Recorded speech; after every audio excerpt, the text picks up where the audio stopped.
Hey, Friendo, Steve here. And Larson. And welcome to Going In Raw, the only pro wrestling podcast you need to be listening to right here at youtube.com/Steve and Larson.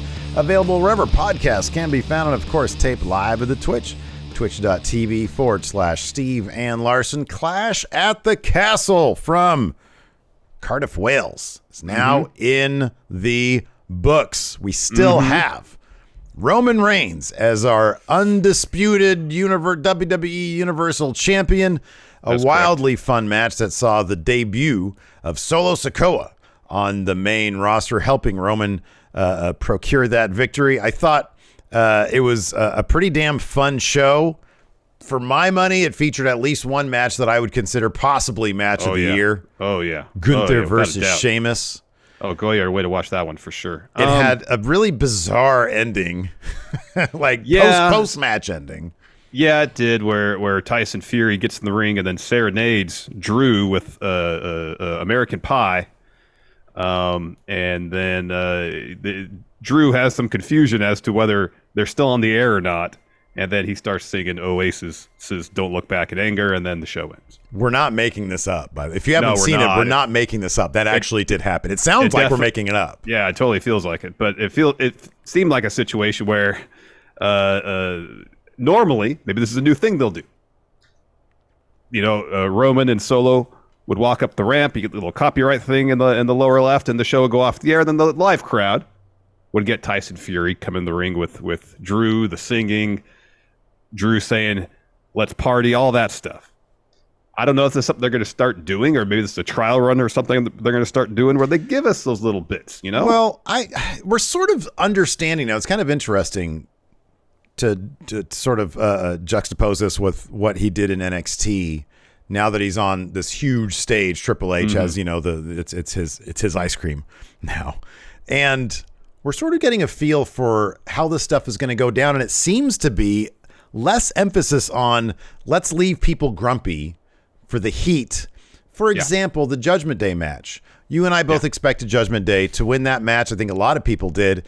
Edge and Ray won that. And so the good guys went over. But then he brought it down, in theory, with a Dom turn. So it's more of a roller coaster, experience where you're constantly, sort of titillating the juices of the crowd, if you will, Yes. To use the Maxim Male Models verbiage. It's a different thing than Vince McMahon, and I'm well known as a Triple H sweaty, if you will. So maybe I'm more willing to give him the benefit of the doubt when it comes to weird shit like what we saw. It's definitely not something we would have seen under Vince McMahon. And I think your point about, hey, let's loosen things up a little bit and let's give the Peacock crowd what the live crowd gets as well. I don't think that's a terrible thing. I think it's kind of interesting to see, to be able to experience a bit more of it watching it on TV or internet or whatever. So here's some context. Broken Wheelchair here says that Tyson Fury normally holds a karaoke session in the ring after his fights. And American Pie is his go-to song. I had wondered if there was something to that. Okay. So I guess if we were more knowledgeable of Tyson Fury's boxing career, we might know this. Which that crowd in Cardiff might very well be. I don't know. Based on their reaction, didn't really seem like it. Yeah, I know, but they were also right. That was right after that crowd. Was right after. They need to do this at least once a year. Go to the UK.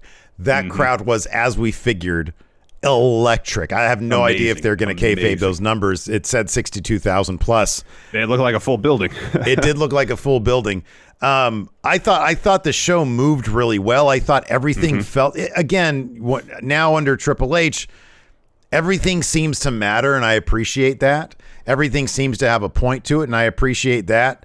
I still think that when you have that crowd there, you don't pass up the opportunity to have Drew win those titles. But evidently, what's your read on the Roman Reigns situation? It seems like they're going to roll with him until it's a bigger stage in a bigger moment in a normal time zone. What's your thoughts on that? I mean, I guess that it might be partially that, but I wonder if it's a situation where they still don't know who's going to be the person to take those titles off Roman. Triple H is doing the press conference right now. Wow. Pretty cool. Well, I'm going to keep this on the other screen here just to see if he hugs anybody. He's got both it's just him. He's got the WWE and Universal Championship on either side. We got press in the room. I see Alex McCarthy there, but there's a ton of people in there. Wow, that's pretty neat. So that's pretty cool. So that's one thing they announced during the show is that right afterwards there was going to be a press conference, and apparently Triple H is a part of it. So yeah, we've seen New Japan do these press conferences for years. Something AEW does, although AEWs aren't really kayfabed. So it'll be interested to see if this is more of a kayfabe thing or if this is just Triple H saying, much like Tony Khan has done to AEW, hey, we're going to be transparent about how we book our shows. Roman's the first we'll guy answer out. Questions. He's already moved over for Roman. So Triple gotcha. H is going to be sitting there with Roman. Yeah, all in all, dude, I thought it was a really fun show. I thought it was a great way to introduce Solo Sikoa. I didn't know if how well the Cardiff crowd would react to that, how well people would react to that. For him, for Solo, it's great. It's awesome, and I love that. It's a huge moment for him to get called up from NXT without having to win a title there, and that's no fault of his own. He's been doing great work in NXT. To get brought up to main roster in the top story in the entire company is really cool for him, and hopefully, I know Sammy being a part of the Bloodline has added a new dynamic, but it's mostly played for laughs, Yeah. Now that Roman has someone else there that's family in Solo, another dynamic, another but also element. there's another element for Sammy to have to deal with, and I feel like it's probably going to hasten his expulsion as an honorary member of the Bloodline. One thing you and I have talked about is in the past, the way things were done, wrestling feels so much more stale. When professional wrestling, doesn't matter where, what the promotion is, it feels much more stale when everything is segmented. Yeah. Triple H seems to be interested in adding multiple layers to all these stories, multiple people coming in and adding new dynamics to it. You have Kevin Owens out there. You got, Roman, he just no-sold basically a question from Alex McCarthy and left. Interesting. Wow. Yeah, because I think the question was kind of like, what is, the atmosphere was electric. What was it like? And then I think he just left. According to Mayor Pete here, says Roman said, acknowledge me, and left. Oh, that's what he said. Okay. So that was kind of interesting. Get the tables with the raid. Thank you so much. Oh, thank you so much. But yeah, I thought all in all, I thought it was a really fun, it was a very engaging show. And I thought that main event match, even though it had that weird, end to it, it kept the status quo with Roman as champion, added Solo Sikoa. Cross was there at ringside for one small bit where he threw water at Roman. They set up potentially something with Fury down the line if they decide to go down that path still.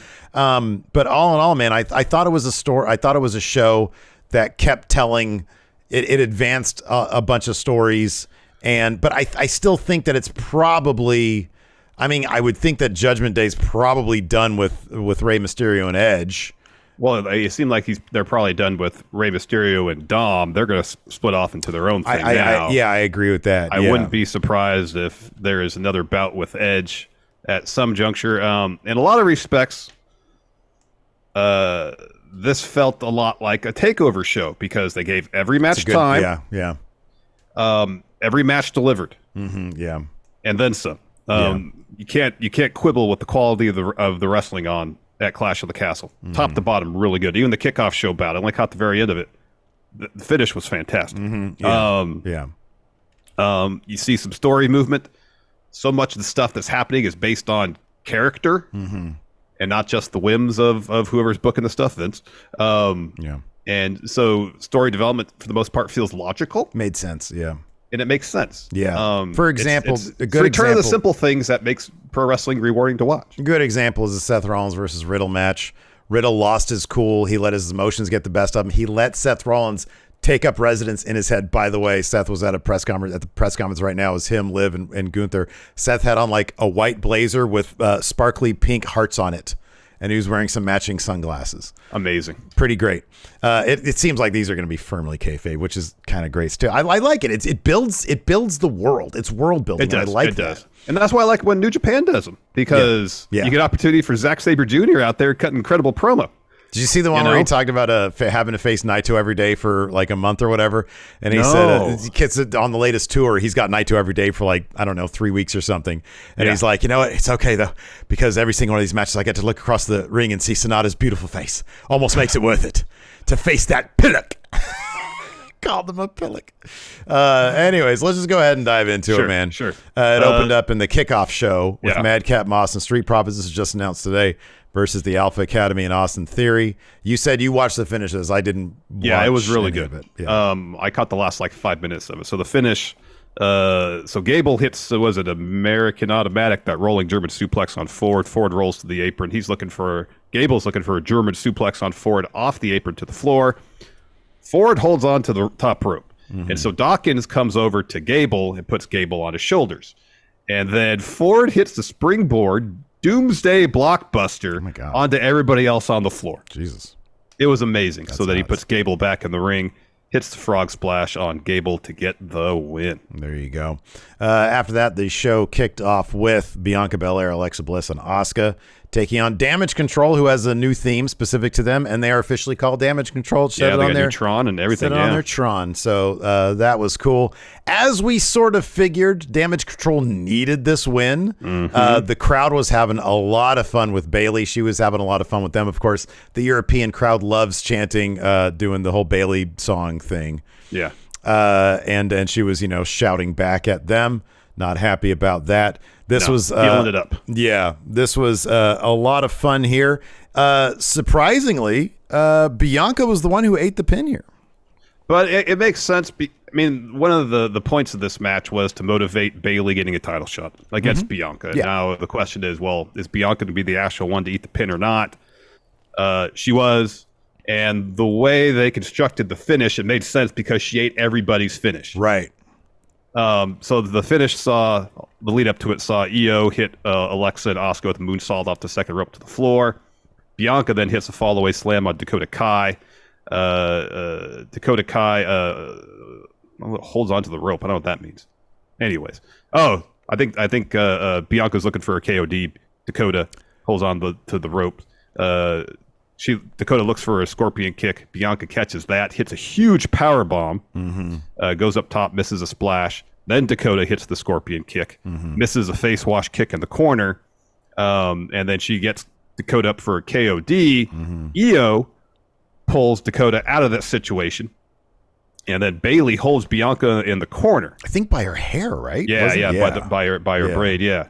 And so Dakota Kai hits the face wash kick. Tags Bayley in. She hits a rose plant. Io hits the moonsault, and then Bayley covers Bianca to get the win. Yeah. So, yeah. And I like it because on one hand, you're right. Everybody's finish is what it took to get Bianca. And it means more because it is Bianca. If it was Alexa, it'd be kind of like, okay, who cares? But it means more because it is Bianca. Like you said, motivates a title match potentially between Bayley and Bianca. That feud continues. So yeah, no, it was, dude. This didn't finish until like 35 past. Yeah, they gave this match a ton of time. I think it was awesome. Probably around 23 to 25 minutes. I would suspect they gave this match. Let me see if on Wikipedia someone updated it. Yeah. After that, we see backstage Tyson Fury greeting Drew McIntyre, shakes his hand. Then we got this cool SummerSlam 1992 recap, the last time they had a big pay-per-view to this level in the UK. And they brought out Bret Hart to sit in the crowd. A nice little shot of Bret Hart there. So according to Wikipedia, the opening 6-woman tag match was 18 minutes, 44 seconds. Oh, okay. 20 minutes. Those entrances must have been entrances? And there's opening video package for the show and all that, too. Yeah. So, yeah. Let's take a quick break here. Get a word from our sponsor, DraftKings. Hey, Steve. Get hyped. A new football season is upon us. Football! Yeah! And what better way to get ready for NFL Week 1 action than with DraftKings Sportsbook? That's right, Larson. And to celebrate the return of football, DraftKings is giving new customers an offer that is can't miss. Bet $5 on any football game and get $200 in free bets instantly. And if you're looking for more action, then experience the thrill of DraftKings early win promotion. Get up 7 and you win. Bet on the NFL team of your choice, and if your team leads by 7 points at any point, I'm talking any point during the game, you get paid instantly. DraftKings is safe, secure, reliable, and you can deposit and withdraw cash whenever you want. So download the DraftKings Sportsbook app now and use promo code RAW to get $200 in free bets instantly when you place a $5 bet on any football game. That's code RAW only at DraftKings Sportsbook, an official sports betting partner of the NFL. Minimum age and eligibility restrictions apply. See show notes for details. After that, man, Wow. right now on my list is Viano 4 versus, who is it? LA Park. LA Park, yeah. On my match of the year list, Sheamus versus Gunther is up there too. This match was phenomenal. My expectations for this were already high. Yeah, mine too. Sheamus has been putting on banger matches for a couple of years now. He just sort of flipped a new switch. And him and Gunther, the crowd was massive for this. And these two beat the shit out of each other far more than I even figured that it would. And I thought it was going to be violent. This was even further than that. This match was beautiful. It was truly a work of art. We saw maybe an NXT call up today. We saw Giovanni Vinci join Ludwig Kaiser and Gunther for the entrance. So hopefully they're all back together. And he was firmly back in Fabian Eichner Imperium. He had the gear on, the matching gear with Ludwig. I don't see how they would do this and then just have him go back. In fact, it wouldn't shock me. I mean, look, you've got Gunther and his guys, Sheamus and his guys. It just makes sense to keep this feud going. 6-man tag match, yep. 6-man tag match. Either, on SmackDown, you could take this to Extreme Rules in October. That's about a month and change from now. And that match could be electric too.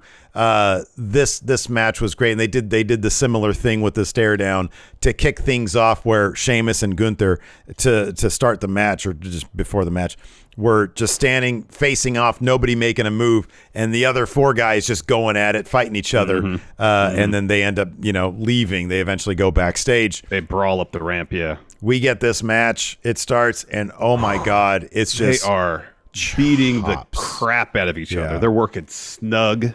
They're working stiff. And I love, again, it's one of those things where there was nothing paint by numbers about this match.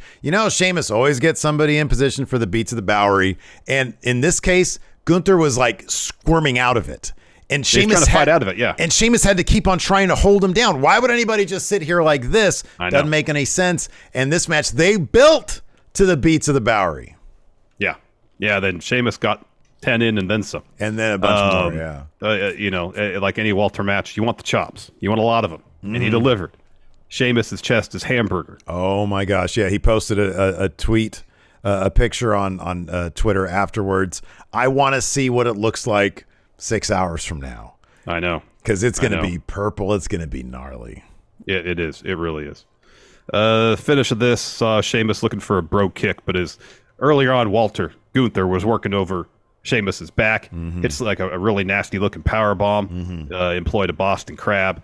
So Sheamus is looking for a bro kick, but his back just gives out, so he just falls. That was an interesting bit, because that power bomb, he took most of it on his tailbone, and it just looked like an ugly power bomb. But then he used that as part, he can't hit the bro kick. I thought that was really clever. Yeah, that was good.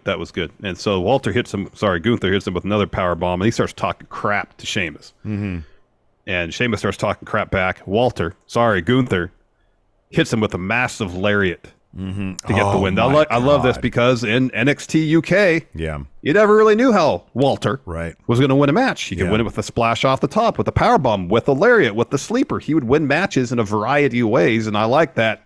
That has seemingly continued. And the build to that lariat and the way it was sold and delivered made so much sense. I mean, we've seen lariat finishers before, JBL, Stan Hansen, a couple others.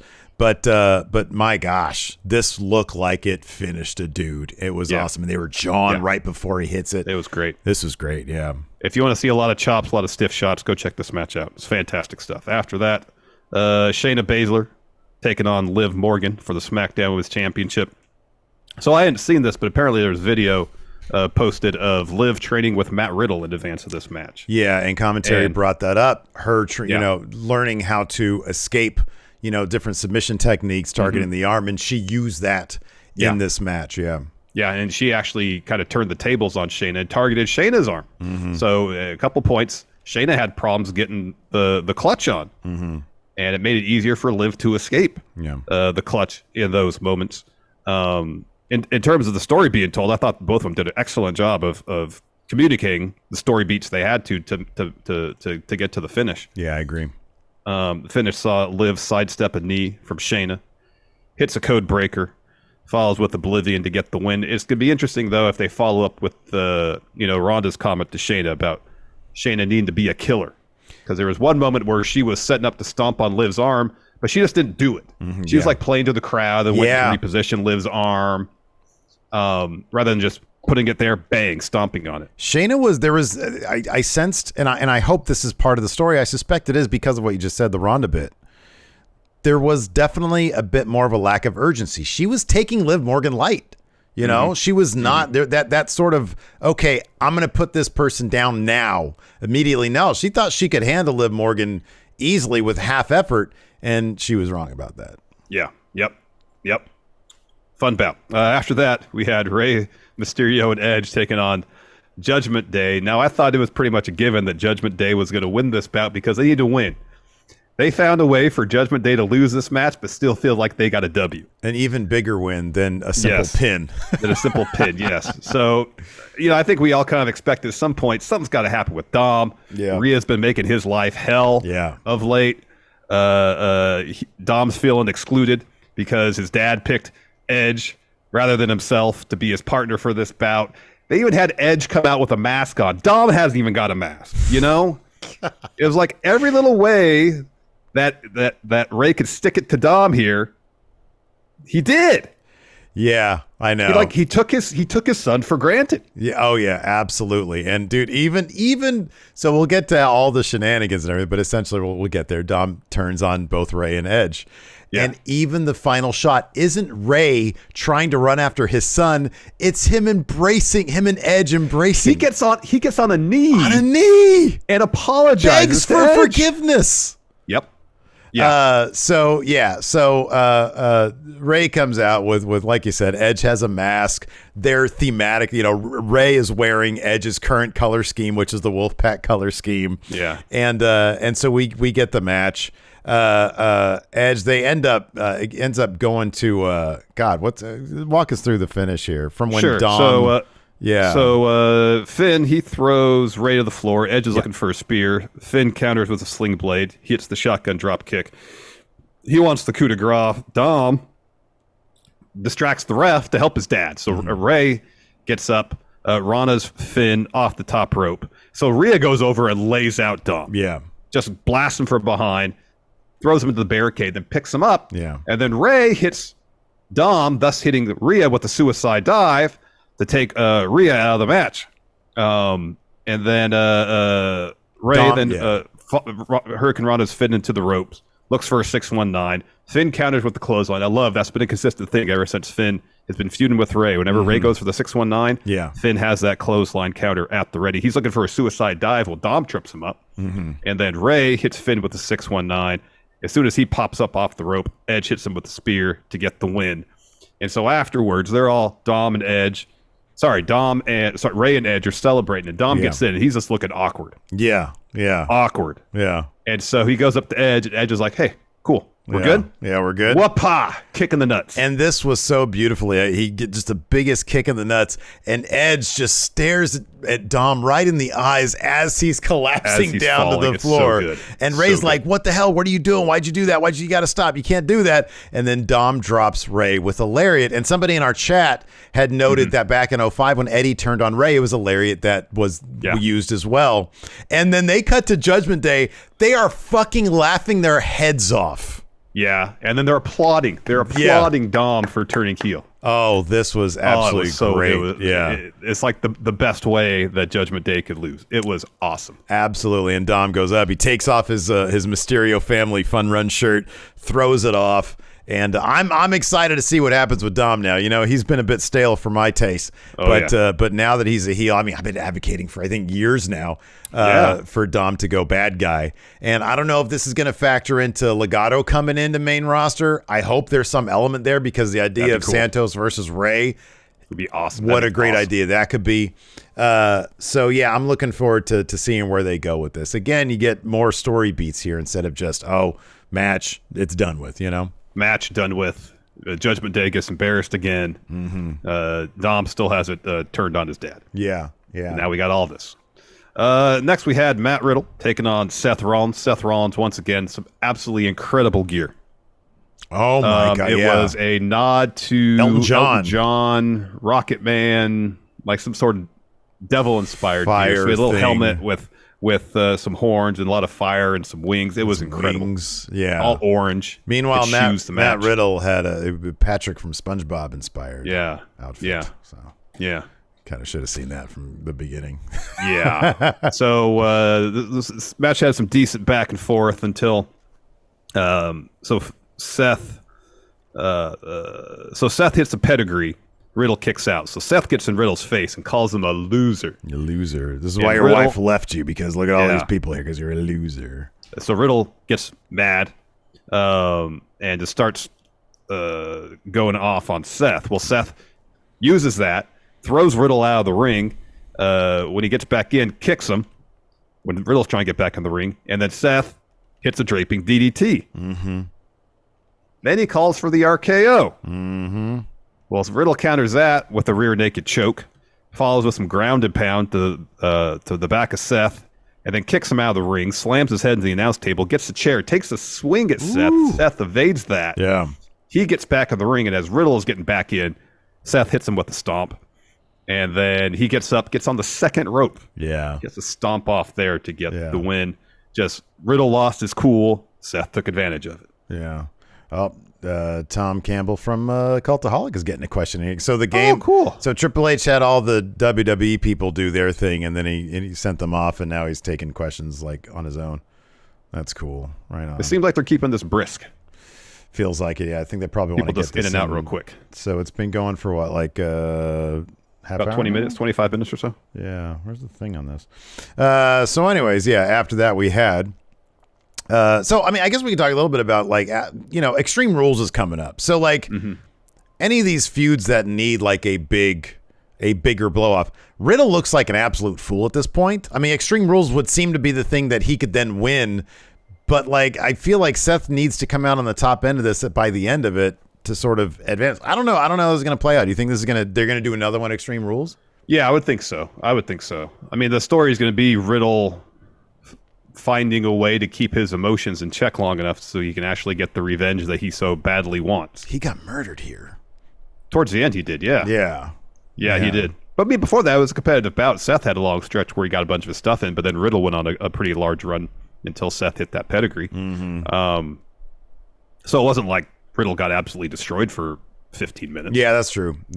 It was just at the end when Seth got in his head, he took advantage of it. Yeah. And again, it's a story beat, and we'll see where it goes. Is Riddle going to be able to calm his anger enough to actually beat Seth, or not? I'd imagine at some point. So I mean, they might have a match at Extreme Rules. I don't know if it'll be another situation where Seth takes advantage and gets the win, but Riddle has to ultimately win this feud. It feels like you would think so. Yeah. I mean, he's the one who got fucking murdered before, and then they put it off. After that, we had our main event. We had Drew McIntyre versus Roman Reigns.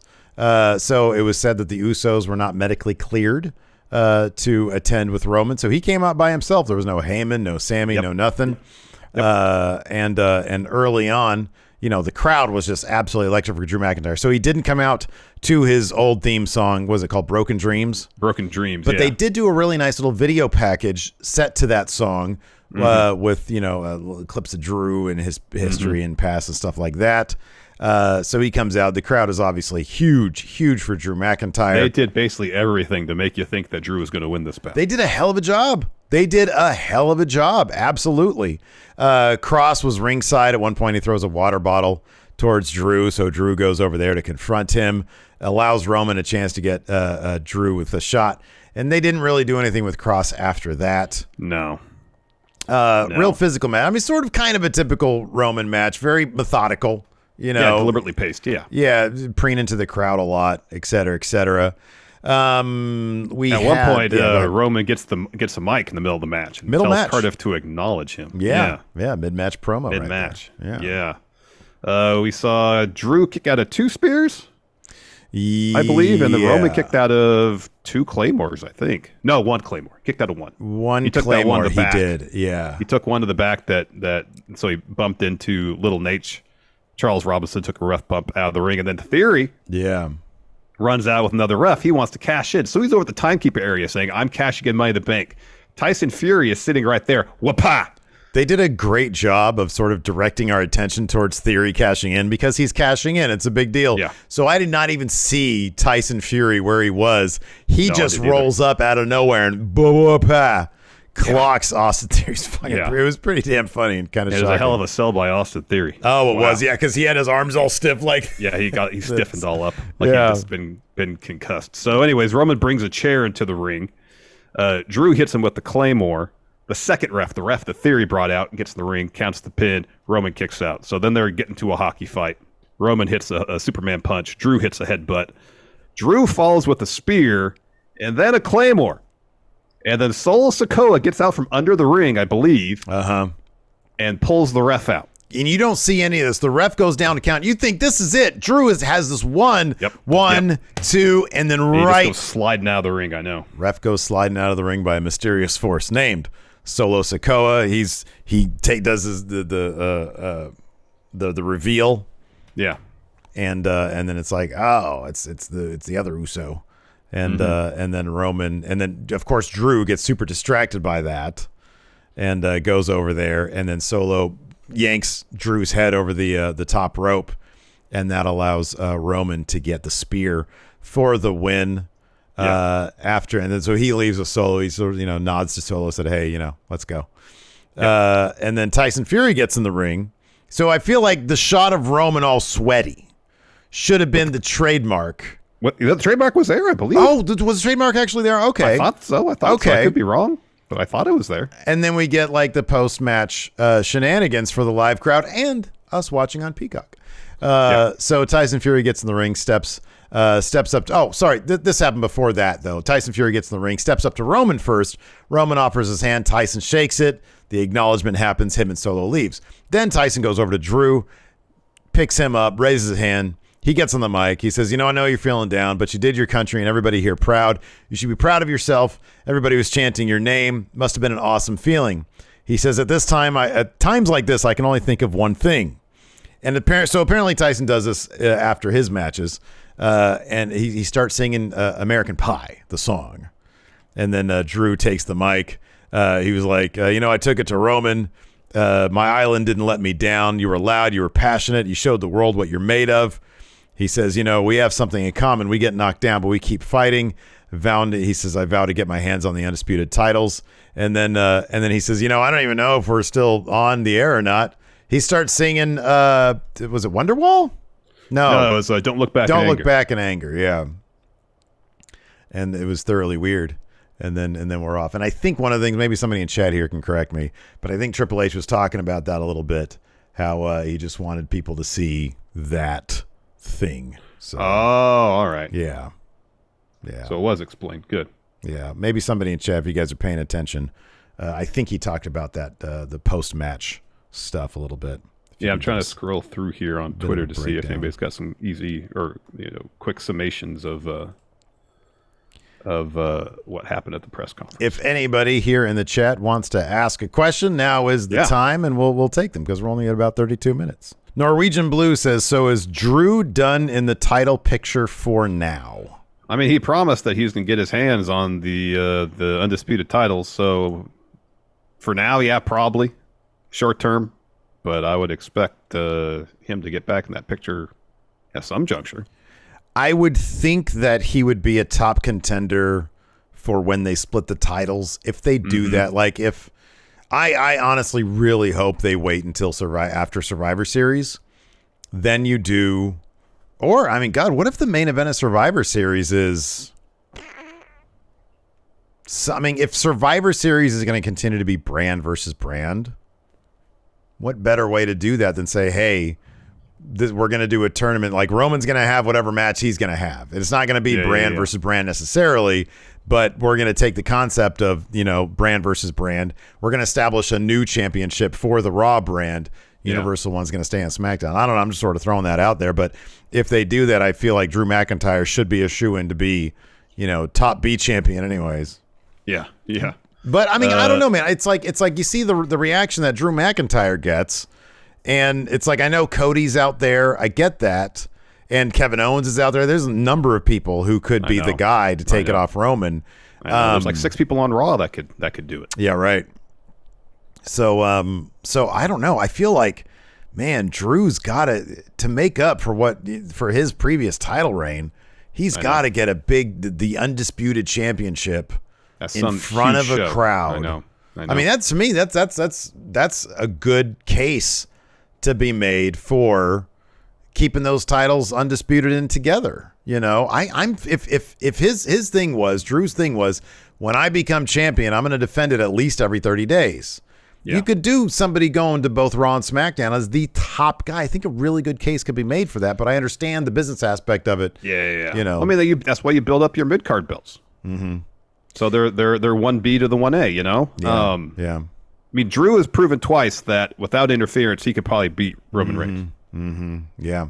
So if they have a third match, have it in Hell in a Cell or the cage or something like that. Mm-hmm. Yeah. To lessen the likelihood of interference. Doesn't eliminate it, but lessens it. Maggie asks, what's the story or feud you're most looking forward to moving forward now that Clash is wrapped? Hey, let me ask you this. Let's answer this first, and then I'll get back to it. Right. Moving forward now that Clash is wrapped, the story... God. Oh, Dom. Dom is the first thing that comes to mind. Dom is the first thing that... I want to see what Dom's going to do next. I never thought I'd say that. Yeah. That Judgment Day laughter was hilarious. That was so great. Great. So you and I have often talked about, back in the Attitude Era, they didn't rely on part-timers. Mm-hmm. It was the top guy versus the next top guy. It was Rock, Austin, et cetera, et cetera. And then Triple H, Rock, and so on and so forth. Is it better? Let's say you can get Rock at Mania. Do you still do Rock versus Roman for the title at Mania? Because the idea of doing like Drew winning the Rumble and going on to Mania to face Roman and winning there, where you're gonna pop that crowd. The tickets are sold. The tickets are already sold. So what you're talking about is added value, right? Yeah, talking about added value.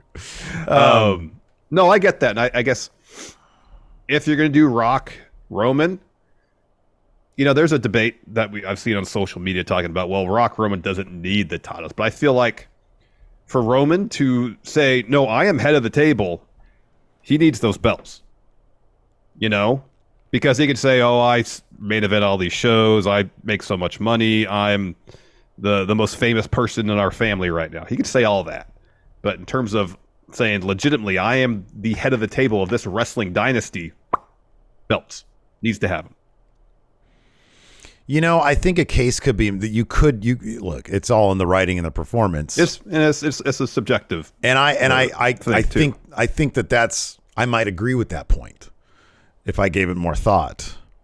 But the idea that Drew beats Roman at, let's say, God, I don't know, maybe he beats him at the Royal Rumble.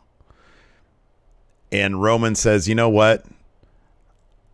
I don't need the titles because I am the title. I am the championship. I am the king around here. I don't even need the titles. I'm above that. I mean, he could literally say, I'm above that. And I think you could still do like the main event, but then you have the main event is not the titles. I don't know, man. I look at the roster right now, and if you can get The Rock, great. I mean, that's I guess you do that because you bring so much box office added value, so many more eyeballs to Peacock. You don't not do that. Yeah. But a case could so be made to main event with a guy like Drew McIntyre against Roman Reigns, where Drew wins. And dude, you've made that guy on the biggest stage of them all I mean, I don't know how you figure it all out. It's not my job. But well, I mean, there's one easy way to work that all out if The Rock can't do it. Hey, then you're forced into it, and that might end up being a blessing in disguise. It could be. Because if the idea is that they're holding for Roman Rock at Mania with the titles involved, which seems to be the case, because they've had a couple opportunities, it seems like, where they could have got the title off Roman. Dude, you know what? And it's 2 nights. Yeah, it's 2 nights. Maybe you can get, but I like them doing what was it? This year it was Roman, and then it was a Stone Cold the other night, huh? Yeah. Man, oh man, I don't know. Yeah. Diehard Homer asks, how will Solo react to Sammy? I'm feeling like he's not going to be a fan. I think he's going to be more of a Jay guy than a Jimmy guy. I think that's going to be the situation. That's something I can't wait to see also. That has got me on pins and needles. Man from out west, who's the best person to take the belt off Roman? I know Cody's out there, but Drew. To me, it's Drew. Look at how the fans react to him, man. Oh my gosh, you're Cody's #1 fan. Yeah, that was a test. It's Cody. Enforcer says, you're right. The first time it's Drew. I'm kidding. Or am I? I am. Or am I? Or am I? Enforcer says, at what point do we get an Asuka Io Sky solo feud? Wait until it's for the title or a main event Raw banger. That's coming. Yeah, I really wish that they would introduce like a mid-card title for stuff like that. Oh, in the women's division? In the women's division. You got 2 for the men. Give the women 1. I know. At least. I know. Give the women 2, damn it. Yeah. Let's see here. Daskamania says, should WWE do one of the WrestleMania days in the UK? I don't know about send one crew over there. Send another crew to keep another crew in the States. Maybe. Fuck, what a great idea. Multiple locations since WrestleMania 2. Yeah. White Brownie says, obviously Bayley is most likely getting a title shot against Bianca. Io and Kai most likely getting the rematch. Where does both Asuka and Alexa go from here? They could get into a feud against each other. They could, or they could continue tagging until Dakota and Io get the tag titles, and then they're next in line to feud for the tag titles. Jorge says Triple H was asked by Tom from Cultaholic if they will continue to do pay-per-views in other countries, and he basically said yes. Where should they go next? Mexico. Go to Mexico. Tokyo Dome. There you go. Yeah. I want to see a Mexico crowd, man. I think that'd be great. That'd be awesome. That would be awesome. Yeah. This is good. Jonathan says, if you got your butt whooped on live TV, what song would you choose to sing to the audience afterwards? I'll go one further. Larson, you get your ass handed to you by the tribal chief on TV. I come into the ring. You're my best friend. I'm trying to cheer you up legitimately. I'm not happy about what just happened. I had channel points on Roman, but I'm not happy about it. Yeah. You're happy you won the channel points, but not happy about my current state of being. Yeah, I've won Big Red, but I'm bummed out for you. What song would you want me to serenade you with? So I feel like there's 2 things. I feel like the song you might, just to try to help me feel better. Yeah. I know it's a song that you're fond of, and that's the Beatles' "Let It Be." Oh, that's if you came good. to me and it's like, hey, just let it be. Yeah. It's time to move on. When I find myself in times of trouble. Mother Mary comes to me. The dumpster champion comes to me. There you go. Singing words of wisdom. Von Wagner comes to me. Let it be. Yeah, that's good. Did you have was there another one that what if I like Nick Miero's answer here, the Miro horns. How about some plus crier? Somebody suggested plus crier. Yeah. Let's see here. Moving on. We'll do a couple more. What is this? EV says, I don't know what that says. All right, that's gonna do it for us. Oh, the mortgage. He says the mortgage anthem. That's good. That's good. All right, everybody. Thanks for watching. We appreciate it. Till next time, we'll talk to you later. Goodbye.